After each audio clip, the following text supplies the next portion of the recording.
welcome back Reverend Barbara Jean. And she's going to be talking on what you expect, you invite, which again is so in line, right, with our third principle that our thoughts create our experience. So I'm just going to stop these slides. There we go. And introduce you to her in a way that you know a little bit more about her. So Barbara Jean is an ordained minister with both Centers of Spiritual Living and Unity Worldwide Ministries. She believes that love is the answer, regardless of the question or situation. She has inspired people to create new careers, fulfilling relationships, experience greater fulfillment, freedom, and peace of mind.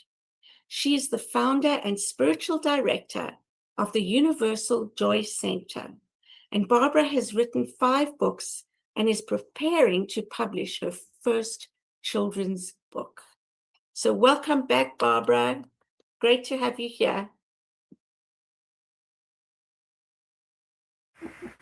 So happy to be here. It's been a minute, so I'm really glad to be back. Really glad to be back. So good to see everyone. I'm delighted. And great to see you, sis, from another mother.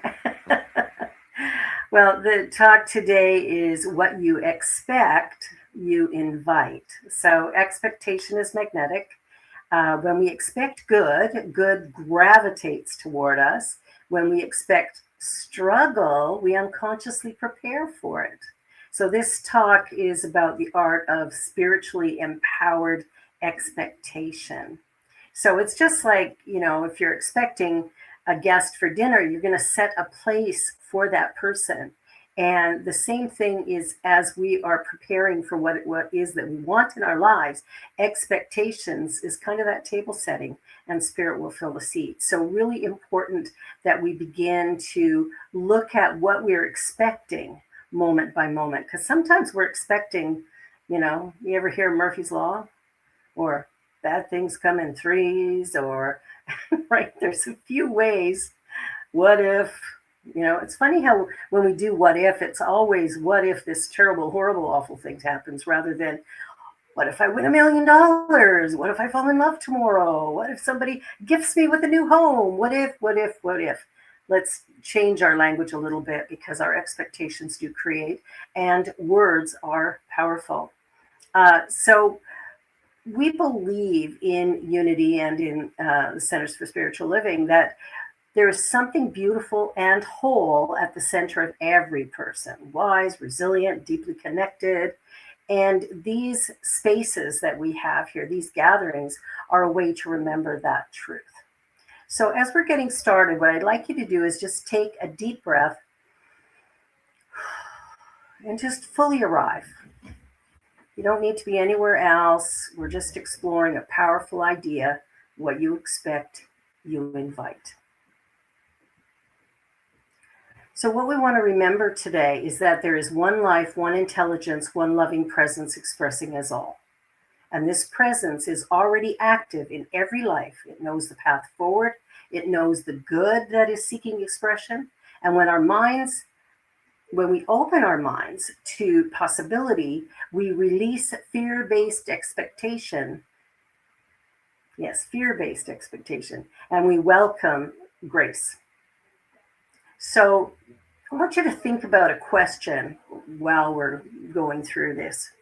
What is one small good thing you're hoping for this week? Good thing. One good thing this week. So just let that kind of ruminate. So have you ever noticed that when you're expecting something to go wrong, it often does? You walk into a meeting a little bit tense. You travel expecting delays. You start a conversation braced for conflict. And somehow, almost magically, the world cooperates with your fear. But the opposite is also true. When you expect kindness, opportunities, support, life has a strange way of delivering. Expectation is magnetic. So when you think about, like I was thinking about this when I was working on this talk, and I was thinking about the places that I've lived in over the last 20 years since moving to Toronto. Well, 20, oops, coming up to 26 years. Um, when I moved to Toronto, I had the expectation that starting the center would happen. And I had no doubts about it whatsoever. In fact, I flew to Hamilton because WestJet didn't fly into Toronto yet. And I flew to Hamilton with a one-way plane ticket, $40 in my jeans. And somebody had said I could sleep on their couch in Toronto. So I was set. I had everything I needed, 2 suitcases of summer clothes, ready to go. Fully committed to the idea. And so when we do that, when we expect something to happen, it's going to happen. Maybe not exactly as we picture it, right? Often better, often better. So just imagine setting a beautiful table for a guest. You know, you polish the glasses, you light the candles, you lay out your good dishes. Why? You expect someone to arrive. And they do. One of the things that you'll notice in the prayer work that we do is we always put in a gratitude statement, what we're grateful for. And that is so powerful because what we're grateful for is generally, as we were growing up, right? You got to say thank you when somebody gave you something. So we have these pathways in our brain that automatically, you know, somebody will go, oh, you know, that train of thought, right? We do have pathways in our brain where an idea will automatically move into a certain expression because of how we're familiar with it. And so when we're sitting back saying thank you, the reason it is so powerful is because we have, in fact, been trained to say thank you after we receive. So now in our prayer work, we're actually praying that something is already accomplished, and we're saying thank you as if we've already received it, therefore tricking the brain into believing we already have it. So there's a journey that we're on, and expectation is just so powerful. I wanted to share with you a little parking spot story. I once knew someone who always said, a parking space is waiting for me. Not arrogantly, not demanding, just calmly, and 9 times out of 10, a space appeared. Was it magic? No. The expectation changed their energy. They drove calmly. They noticed openings others missed. They didn't spiral into frustration. Expectation reorganized perception, and perception reorganized experience. So I had an experience of this recently, and you know, I know most of you are fairly familiar with Toronto. At least you know how big it is and how hard parking could be sometimes. And I remember going to an event on a Friday night, I believe, downtown Toronto, on Spadina, between King and Front. And there's very little parking in that section. In fact, there were 3 spots. And as I rounded the corner, somebody pulled out and I pulled in right in front of the place I was going to. Now, why does that happen? Well, because before I leave, I go, you know, there's right and perfect parking always. And although that seems pretty simple and silly, it's a way of sort of building our faith. When we start to set our expectations, set an intention, and then we watch it manifest, that helps to expand the faith that we have. Because we tend to believe that this out here is what's real. But what's out here has always already been created. What's real, what's coming, comes from in here. So when we set those expectations, we actually create the space for something marvelous to happen. There's a story of a teacher, I believe in New York City. There was a film about it that I watched many years ago, so I don't remember all the details. But it was an impoverished community, and the kids were not treated all that well, frankly. It was a high school, and they didn't expect anything from these kids. This one teacher comes in to teach math and decides he wants to teach them calculus. And they're going, you're out of your mind. They can't learn that. Right? Expectations. But he believed they could, but because he wasn't allowed to teach it, he decided to teach it to these kids at 6 a.m. every day, Monday to Friday. And you know what? The kids came. They came. They came and they learned. And that school ended up having one of the highest scores in all of the United States for their math students because they did learn calculus. When we expect, now that teacher expected his students to succeed. And he made a huge demand on them. I don't know if you know many teenagers, but arriving at school at 6 a.m., well, getting them to arrive at school can be a task. But at 6 a.m., these kids really wanted to learn. They wanted something new.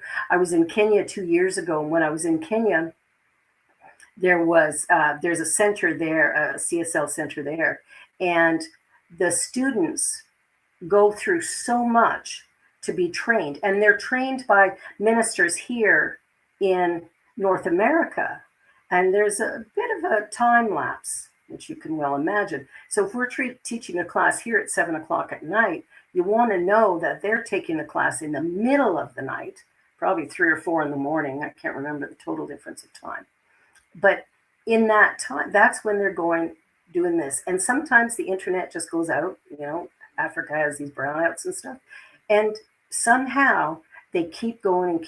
And we're in the process of actually licensing a group of ministers that have been trained in the Kenya Center. The idea is when we provide the opportunity and we have an expectation that the people in our midst are brilliant and fabulous and uniquely qualified to do whatever they are here to do, we start to create an environment where they can succeed. Not because we've done it for them, but simply because we believe in them. And I mean, think about that. When somebody says to you, oh my goodness, like, that was so great. There's a nice warm feeling that comes from that. But if somebody comes to you and goes, whatever, then you start to second guess what you just did. Like, was it good enough? We need to stop all that and learn how to love ourselves and get into that place of self-love where we can begin to create something that is uniquely ours. So expectation works on 3 levels: psychological, behavioral, and spiritual. And in the psychological, you'll notice what confirms your belief. If you're going through life saying, I'm so broke, you might get to be right. In fact, you probably are right. Behavioral, you act in ways that support the outcome. So if you're always expecting someone to disappoint you, hurt you, guess what? Somehow that's going to happen. And you're going to sit back and go, see, I knew it was going to happen. I knew that was going to happen. You're right. You expected it, you invited it, and it appeared. And spiritual, you align with the field of possibility. Now, when we align with the field of possibility, we actually set up a mental equivalent where spirit can rush in and fill that form. So probably everybody here knows about Jell-O molds. You pour some Jell-O in, maybe some fruit, and you throw it in the fridge for a few hours, then you take it out and you drop it out, and it's the exact shape of the mold and it looks beautiful, and then you can serve it. Well, a mental equivalent is that mold. So what we're doing is we're creating a mold in our consciousness of what we would like to experience. Now, sometimes the mold that we're using is life sucks and never gets any better, and why are people picking on me? And we'll get into this spiral, right? We don't want to do that. We want to begin to shift our thinking into something more positive and productive, something more in alignment with our divine nature. Because when we remember that we're created in the image and of the likeness, what does that mean? Think about that for a second. I'm created in the image and of the likeness of God. I'm created in the image and the likeness of spirit. What does that mean? Well, it doesn't mean that the universe is 5'2" with blue hair. What it does mean is that what it is, I am. What it is, I am. What it is, you are. So each and every one of us is an aspect of that creative intelligence. And we are all unique and special, every single one of us. And because we're unique and special, we show up and we give our gift into the world, which only we have and only we can do in the way that we do it, right? We're all unique. And so if we allow ourselves to share that gift, we begin to transform everything around us. We begin to create a life that honors the very essence of who we are. So one of the things we sometimes get, pardon me, in New Thought is that, oh, so you think I'm to blame for this. And that's not it at all. That's not it at all. Yes, we are responsible for our lives, but we have to keep in mind that we're part of the collective consciousness, right? Remember, there's only one thing going on, one creative thing. So the universe, we live, move, and have our being in it. It operates through us. And the way we direct it is with our thinking. So what am I thinking about moment to moment? What am I thinking about day to day? Am I thinking about how my sister said something to me when I was 12 and I still feel bad about it? I still feel like she was being mean to me? Or have I forgiven it? See, we sometimes forget that these thoughts that are running around in our mind are actually creating. See, we don't have to just speak it. We just have to think it. We just have to believe it. And if we believe that we're not enough, life will show up as us not being enough. But if we turn that around and we go, wait a minute, I'm created in the image and in the likeness of the Creator. What am I going to do with that? I'm not subject to chance. I'm subject to choice. What are my choices? See, life is complex and systems exist and chance exists, but within any circumstance, expectation shapes our experience. It's not control, it's orientation. So imagine that two people go into a job interview. Same interview, the candidates have the exact same resumes, basically. One walks in going, I hope they don't see my weaknesses. The other one thinks, I can't wait to show them what I bring. Same skills, same resume, different expectation. Guess who gets hired? Yeah, I can't wait to show them what I bring. That's the difference, is that mental attitude. So the turning point is to recognize that we're spiritually empowered. We're spiritually empowered. And our expectation is not wishful thinking. It's quiet confidence that life is not against you. It is for you. It says good can happen to me. Support can appear. Guidance is available. Love is present. Even when I don't see it yet, it's still there. So we don't have to demand miracles. Just stop reserving space for disaster. How many of you save money for a rainy day? What if you saved money instead for a glorious vacation to the Bahamas or a trip overseas, a weekend in Paris? You know, what if we saved our money for joyful, beautiful things, a lovely outfit for our child's wedding, or, you know, see, we can do that. There's nothing wrong with saving. It's just, what are you saving for? Are you saving for a problem?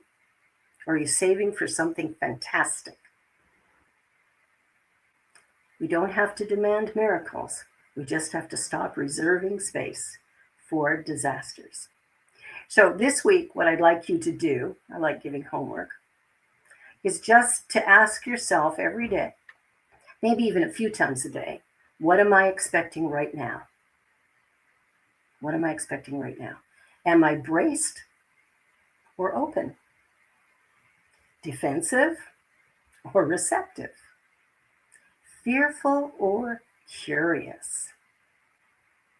Because even if we shift from this will be awful to this might go well, that still changes everything. That changes everything. Each and every one of us can deal with our expectations. And expectation is not about controlling outcomes, it's about choosing which possibility you make room for. So I invite you to ask this question: what would you set the table for if you trusted that good was coming? What would you set the table for if you trusted that good was coming? So I want to invite you right now, let's just take a little meditation time. And close your eyes if you're comfortable. And just imagine for a moment a table in front of you.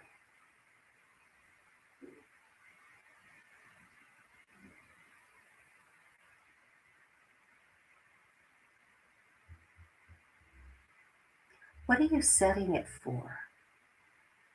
Stress? Disappointment? Conflict? Now gently clear all that away. Imagine yourself just clearing the table. And now lay down peace.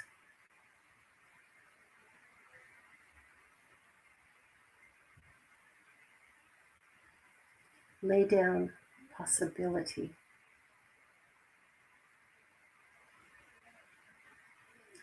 Lay down support.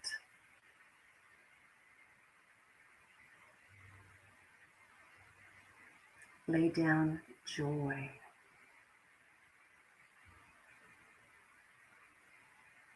And as you do this, notice the seat filling with something beautiful.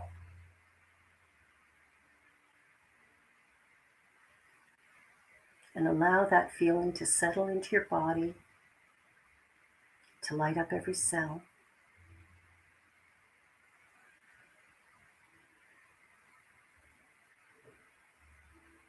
To enliven and invigorate your physicality. And open your mind to a new possibility.